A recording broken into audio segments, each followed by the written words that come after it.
வணக்கம். சின்ன குரூப் சேனலுக்கு உங்கள் அனைவரையும் அன்புடன் வரவேற்கின்றேன். கோதுமை பரோட்டாவும் பொட்டுக்கடலை வச்சு பச்சை பட்டாணி பன்னீர் சேர்த்து ஒரு சால்னா. இது வீட்டிலேயே நம்ம செய்யலாம். ஈஸியான முறை.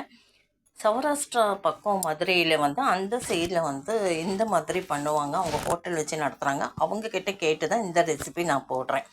இதற்கு தேவையான பொருள் பார்க்கலாம். அதுக்கு முன்னாடி கோதுமை மாவு, மைதா மாவு தனித்தனியாக நம்ம பரோட்டாக்கு ஏற்ற மாதிரி பிணைஞ்சிக்கணும். எப்போ கிரைண்டரில் தாங்க பிசைஞ்சேன். பிசைகிறதுக்கு முன்னாடி கிரைண்டரில் ஃபுல்லாக எண்ணெய் அப்ளை பண்ணிட்டேன். கீழே அந்த கல்லில் மாவை கொட்டி உப்பு போட்டு சர்க்கரை ஒரு ஸ்பூன் போட்டு நல்ல ஒரு 2 செகண்ட் சுற்ற விட்டுட்டு அதுக்கப்புறம் கொதிக்கிற தண்ணியை கொஞ்சம் கொஞ்சமாக ஊற்றி 1/4 கப்பு எண்ணெயும் ஊற்றி கொஞ்சம் கொஞ்சமாக அப்படியே ஊற்றிட்டே வரும்போது மாவு எல்லாமே ஒன்றா சேர்ந்துடும். நல்ல ஒரு சாஃப்ட்னஸ் இருக்கும். ஒன்று கூடி மாவு வரும்போது அந்த மாவு எடுத்துடலாம். நான் இப்படி தான் மைதா மாவு கொஞ்சமும் கோதுமை மாவு பரோட்டாவுக்கு தனித்தனியாக பிசைஞ்சு எடுத்துட்டேன். இப்போ இதற்கு தேவையான பொருட்களை பார்க்கலாம். பச்சை பட்டாணி 1/2 கப்பு எடுத்துக்கோங்க. 2 கேரட் எடுத்துக்கோங்க. ஒரு 1/2 கப்புக்கு நீங்கள் பன்னீர் எடுத்துக்கலாம். 100 கிராம் வாங்கி அதில் பாதி கூட எடுத்துக்கலாம். அதுக்கடுத்து அரைக்கிறதுக்கு தேவையான பொருள் 1/4 கப்பு உடச்ச கடலை, ஒரு வெங்காயம், ஒரு தக்காளி, 7 துண்டு இஞ்சி, 7 பல்லு பூண்டு, தேங்காய் சின்ன சின்ன துண்டுகளாக கட் பண்ணது 7 துண்டு எடுத்துக்கோங்க. சோம்பு 1/2 ஸ்பூன், சீரகம் 1/2 ஸ்பூன் எடுத்துக்கோங்க. 1/4 கப்புக்கு உடச்சக்கடலை சேர்த்துக்கோங்க. அது கொஞ்சம் தேங்காவை குறைச்சிட்டு உடச்சக்கடலை சேர்த்து சால்னா அருமையாக ரொம்ப தண்ணியாக இல்லாமல் திக்காக கிடைக்கும். அது மாதிரி ஒரு கைப்பிடி அளவு புதினா, கொஞ்சமாக கொத்தமல்லி எடுத்துக்கோங்க. அவ்வளோதாங்க. இப்போ நான் சொன்ன பொருட்கள் எல்லாம் மிக்ஸி ஜாரில் சேர்த்து அரைச்சிக்கோங்க. பட்டாணி, கேரட்டு, பன்னீர் 3ஐயும் நம்ம குக்கரில் சேர்க்கணும். இது அப்படியே இருக்கட்டும். நான் அரைச்சி எடுத்துகிட்டு வந்துடுறேன். மிக்ஸி ஜாரில் நான் சேர்த்துருக்கேன். இதில் காரத்துக்கு 1/2 ஸ்பூன் தனி மிளகாய் தூள், 1/2 ஸ்பூன் கரம் மசாலா, ஒரு பிஞ்ச் அளவுக்கு மஞ்சத்தூள். அவ்வளோதாங்க. இத்தனை பொருட்களும் சேர்த்து நம்ம அரைச்சிக்கலாம். அடுப்பு பற்ற வச்சு வானிலை வச்சு குக்கர் வைங்க.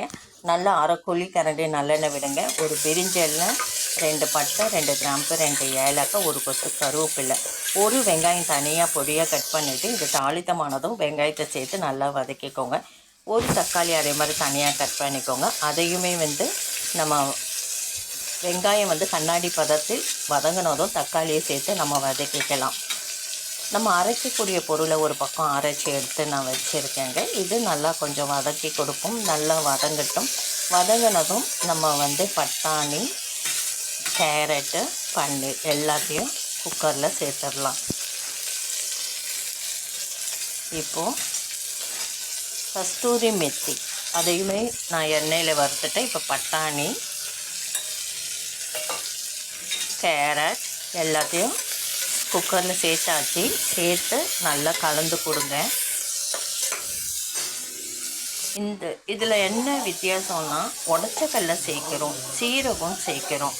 இந்த சால்னாக்கு அரைச்ச விழுதை அப்படியே குக்கரில் சேர்த்துக்கோங்க. நல்லா கலந்து கொடுத்துடுங்க. இதுக்கப்புறம் மிளகாத்தூள் எதுவுமே நீங்கள் சேர்க்க வேண்டாங்க. அரைக்கும்போது 2 பச்சை மிளகாய் சேர்த்து அரைச்சிக்கோங்க.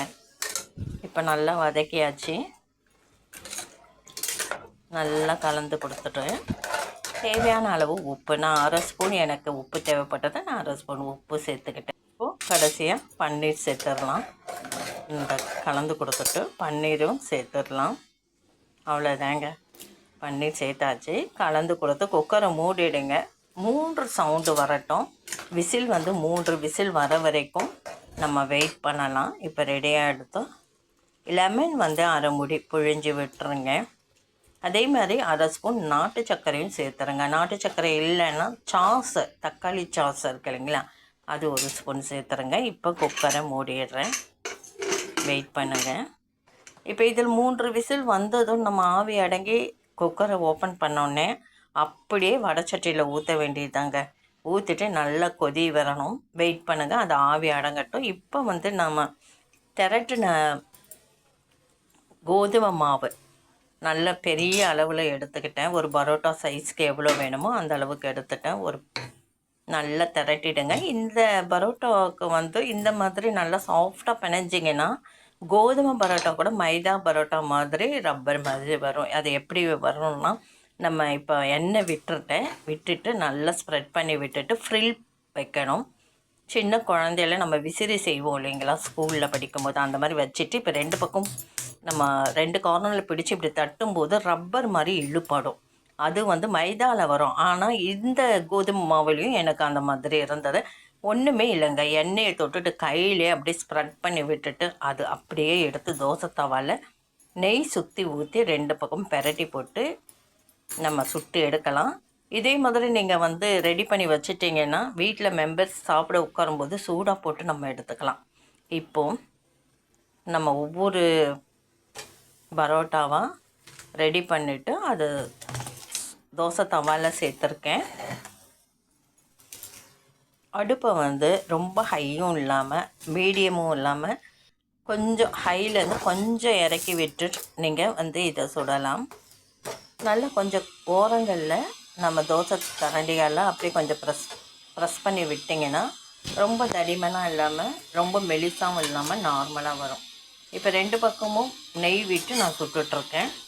அருமையாக பரோட்டா ரெடி ஆகிடுதோ இதை அப்படியே எடுத்து நம்ம பிளேட்டில் வச்சுக்கலாம். பரோட்டா வந்து ஃப்ரீலாக வரணும் அப்படின்னு நினச்சிங்கன்னா பிளேட்டில் வச்சுட்டு கொஞ்சம் சூடு ஆறுனதும் 2 கையால் 2 ஓரங்களில் வச்சு நம்ம இப்படி ப்ரெஸ் பண்ணி விட்டோம்னா அந்த லேயராக தனித்தனியாக பரோட்டா வந்துடுங்க. இப்போ அடுத்த ஒரு பரோட்டா வந்து ரெடி பண்ணிவிட்டு போட்டுட்ருக்கேன். அதை சுட்டுகிட்டே இருக்கிறேன். இப்போ வாங்க அதை எப்படி பண்ணுறதுன்னு பார்ப்போம். ஒரு பக்கம் சால்னா ரெடி ஆகிடுது. அதை குக்கரை ஆவி அடங்கினதும் அப்படியே வடச்சட்டியில் சேர்த்துட்டேன். அது நல்லா கொதிச்சிட்ருக்குங்க. பரோட்டாவை எடுத்து நான் பிளேட்டில் வச்சுட்டேன். பிளேட்டில் வச்சுட்டு இனிமேல் பாருங்கள், இந்த மாதிரி ப்ரெஸ் பண்ணி விட்டுட்டிங்கன்னா அது தனித்தனியாக லேயராக நமக்கு கிடச்சிடும் பரோட்டா. பொட்டுக்கடலை சால்னா, பச்சை பட்டாணி, பன்னீர், கேரட் சேர்த்த சால்னா ரெடி ஆகிடுச்சு. இந்த பக்கம் தவாவில் பரோட்டாவும் ரெடி ஆகிடுதுங்க. ஒரு பிளேட்டில் அப்படியே பரோட்டாவை வச்சுட்டு சால்னாவை ஒரு கப்பில் நான் வச்சுட்டேன். அரை மூடி லெமன் வச்சுருக்கேங்க. கொஞ்சம் போல் தக்காளி பூ டிசைன் மூலம் கட் பண்ணிவிட்டு கொஞ்சம் பச்சை வெங்காயம் வச்சுருக்கேன். சுட சுட வீட்டிலேயே சாஃப்டாக சுவையாக கோதுமை பரோட்டா, பொட்டுக்கடலை, பன்னீர், பச்சை பட்டாணி சேர்த்த சால்னா வீட்டிலையே தயாராகிடுது ஹோட்டல் சுவையில். இந்த வீடியோ பதிவு பிடிச்சிருந்தால் லைக் பண்ணுங்கள், ஷேர் பண்ணுங்கள், சப்ஸ்கிரைப் பண்ணுங்கள், கமெண்ட் பண்ணுங்கள். நன்றி.